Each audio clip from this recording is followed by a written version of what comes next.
Hi everybody, welcome back. Today I would like to talk about my January wrap up. So, did I bite off more than I could chew for my TBR that I am basing off of the reading challenges that I am participating in? Let's find out. I did have a really good reading month, and then let's just say I wasn't able to finish the books that I wanted to. My husband and I took a vacation the last week of January, and although I did complete two books during that time, I wasn't able to start any, so I was not able to complete all of my challenges. But here is a rundown on what I was able to read. I talked about the Sons of Anarchy series written by Becky Wade. We learn about three brothers in this trilogy: Jeremy, Jude, and Max. And Jeremy and Jude are full blood brothers, and Max is a half brother. In Memory Lane, which is the first book, I'm reading my notes here, that's why I'm looking down. We're introduced to Jeremy in the first book. He was washed up on shore on a populated island. He had been beaten up and he had amnesia, and he was brought to the home of a young lady named Remy, and she was a sculptor, and mysterious why she was on the island alone and single, blah, blah, blah. She agreed to help him heal. He didn't know who he was, he didn't have anywhere to go, and she had the room, and she was the closest to where he was found. So he was rehabilitating, he was healing, and as his memory was coming back, she agreed to help him figure out why he was beaten up, why he was washed up onto the island, who he was, what's going on. And then as they got closer, romance started budding, and discovered that she had a mystery in her past as well, something that prohibited her from accepting the advances from Jeremy. Their romance in this, on his side of it all, didn't sit right with me. Well, not right, but I wasn't very comfortable with it. He was a little pushy. I think his character, he just, when he liked something, he just went after it. And with Remy's past issue, it was hard for her. So it felt kind of like he was being pushy. But in the end, she had revealed what the problem was, what happened to her, and he just cared for her. And that was nice. That was very sweet. There wasn't a lot of faith content in this book, and I was looking forward to faith content because this is part of the Christian Fiction Challenge, which is being sponsored by 12 different authors, Christian fiction authors. So most of these, if not all of these authors, I've not read before. I don't know how content full of Christianity their books are. So I guess I was looking for it up here. So it was kind of down here. It was clean. The kissing scenes were maybe a bit much for a not married couple. But I did enjoy the story, so I gave that one 3 stars. In Rocky Road, which is the second book, we meet his brother, Jeremy's brother, Jude. Well, we meet all the brothers in the first book, and we meet the family. So these 3 books are kind of a continuation. So they would need to be read in order to get everything out of it. So Jude is an FBI agent, and he is a strict rule follower. You know, he lights things in the box and can't wiggle out of there. There's no wiggle room. Well, he has been assigned as an undercover fake boyfriend of a perfumer whose name is Gemma.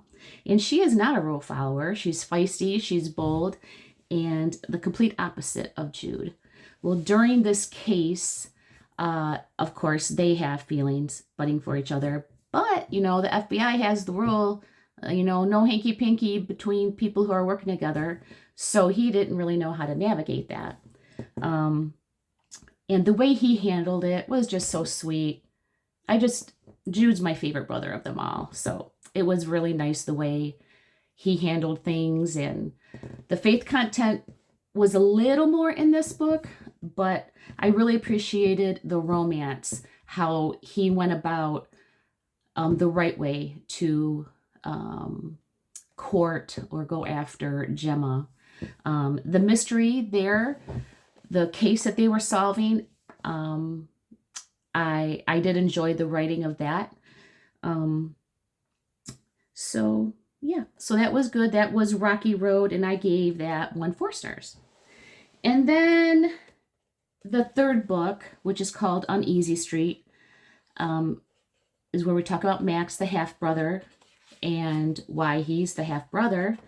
And in his past, he had a business relationship with a woman named Sloane, and something happened with their business relationship. Everything just kind of imploded. They went their separate ways. Max continued with the company, became independently wealthy with it. And now, what's her name? Her name is Sloane. She is an etiquette expert now. Etiquette expert. So she finds herself in Max's realm because she was helping her niece find her biological daughter or father. Her niece is adopted, and they rent this apartment over a garage, and it just happens to be Max. Max knew it all along. He figured if he brought Sloane to his atmosphere, then he could find closure with this business thing. Well, they not only found closure, they found each other, and it was very sweet. Their banter, I really enjoyed their banter back and forth. You could tell they were friends before, so they continued with their how they related to each other. It's like they never stopped. There was no break. But they did come back together. They did have a romance. This was very nice as well, and I gave it a 4 stars. So all in all, I enjoyed this series, but I just wish there was a little bit more faith content in this series. And then the other book I read, another book I read, was called Between the Shadows. That was the January pick for the Indie Author Book Club, hosted by Chantel at Chantel Reads All Day. So we have Solnaya, and I believe that's how you pronounce her name. This is my first delve into Christian fantasy or fantasy whatsoever. I've never read Lord of the Rings or anything like that. So this is my first delve. This whole year is going to be what is Anne going to experience? All these new authors, all these new genres, all these new tropes. So I'm going for everything. I'm going to look at everything, see what I like, because I don't have any preference right now. I just want to kind of read everything and see what's out there. So Solnaya is the daughter of a weaver, and he has his own shop, and they live in a village called Dallin, and that's located in one of Lower Quith's kingdoms, and it's ruled by the Witch Queen. I don't know what kind of witch she is. It was just stated that she is mean, revengeful, and owns everything and obliterates people's lives and isn't very kind. So she's never seen, or she never has a scene in the book. She's just the overlord. But her real name is Sicinta. So Solnaya, the young lady, meets a strange man with glowing eyes, and his name is Ro. And he is in town to read through the archives of his past, of his family, his heritage, his ancestry, which are housed in the village of Dallin, which, surprisingly enough, Solnaya's father has access to.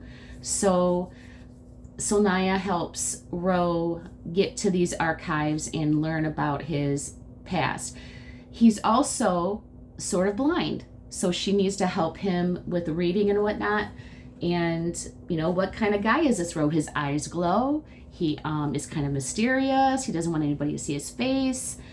but Solnaya and him click, so she helps him out, and as a result, they had to leave the village for safety reasons, and they embark on a trek to find out about Roe's ancestry, his history. We find things weren't so great. There is murder involved in this story. That's about the only, I think, trigger factor there is. And it is YA, and the romance that started between Solnaya and Roe was very sweet, very innocent. I haven't read YA since I've been a YA. I did enjoy the story. I don't think I will continue with the series. It is a series, but we don't know. I did enjoy it. I did give it 3 stars. And then I read In Spotlight and Shadow by Rachel Scott McDaniel. This was from the prompt from Jeanette's page, Jane Reads, for her Christian Bingo Challenge. And this is a story that has 2 timelines. One timeline is in the 1920s, and we meet Sophie Walters, and she's an actress at the Lowe's Penn Theater in Pittsburgh, and she finds herself in the middle of a crime where expensive jewels are stolen, and is even considered to be the thief. The other timeline is in the 2020s now, so like 100 years later, and we're introduced to Elise, who dreams of being a concert violinist in the Pittsburgh Symphony. And she's helping a family business, an auction, get things together for Heinz Hall, which used to be the Lowe's Penn Theater in Pittsburgh. Each timeline has their own romance, each timeline has their own mystery, and I was invested in all of it. This was a really, really good book. It's but it's part of a Doors to the Past series, which is 12 books. This was number 11 out of 12, and I am very interested in reading the rest. From my understanding, the Doors of the Past, each book revolves around or has in its content an actual place with actual history, and I love that. So you're learning something and you're also being entertained. Let's see. And there was wonderful faith content through it. And like I said, I will continue on with that series. So hopefully I can add more to my TBR this year. And then I participated in Oshina's, Oshina Reads Co., her Francine Rivers book club for this year, and the choice of the month was Bridge to Haven by Francine Rivers. This is only the 2nd book I've ever read of Francine Rivers. I have read Redeeming Love several years ago, and I remember really enjoying that. So we have Abra, who was found as a newborn baby abandoned under a bridge, and a pastor happens by, picks her up, takes her home. He has a wife and a young son. So they raise her. Then circumstances happen to where they have to give her up. And the pastor gives her to a couple who have a daughter around the same age as Abra. And they were actually interested in taking Abra when she was a baby. So they have had interest in her for a long time. They, loved her from afar. And so then you have Abra, who was abandoned as a baby. She's abandoned as a child. So she has these really hard abandonment issues to deal with. So as she's growing older, becoming a teenager, becoming a young woman, she just makes bad life choices.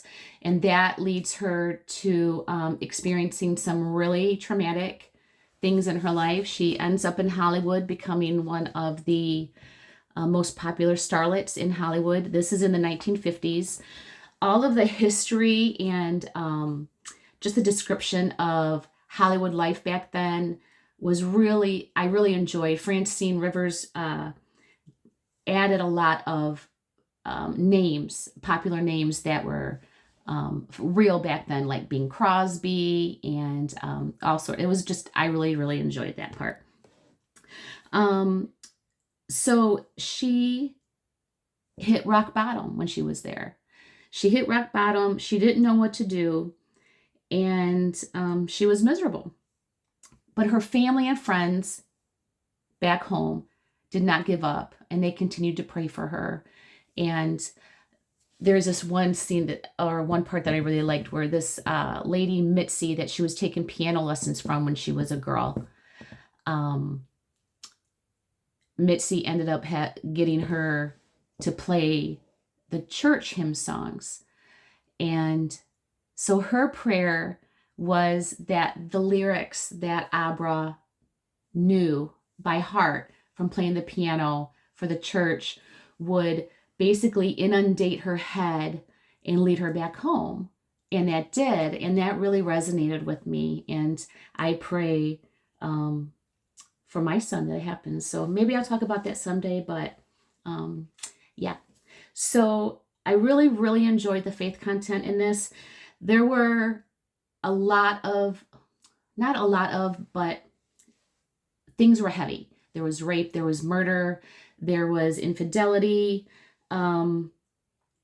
suicide, and those were kind of hard to get through, but it was necessary in order to see Abra's redemptive story, which was really nice. And then it was happily ever after, and people come into her life, and it's surprising how they're related, what's going on. But I did enjoy this. I gave this 3.5 stars. I knocked it down. It was a 4, but I knocked it down just because of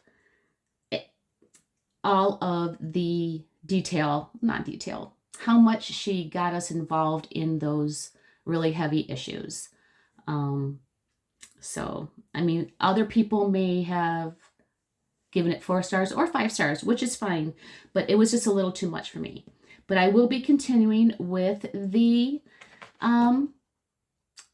reading the book club for Francine Rivers for the rest of the year. And so that's 1, 4, 5, 6 books out of 9 that I did read. The 3 books that I didn't get to, I'm not sure what to do with. Do I put them on a list for later on, or do I just shove them back into my TBR and say maybe I'll pick them for another day? I don't know. But I started a list. So if there's other books that I'm not going to be able to get to, maybe one of these months will be let's finish up the TBR. Anyways, so that is my January wrap up. I am glad that you stopped in to visit. I hope to see you again, and just have a great rest of your day. Thanks. Bye.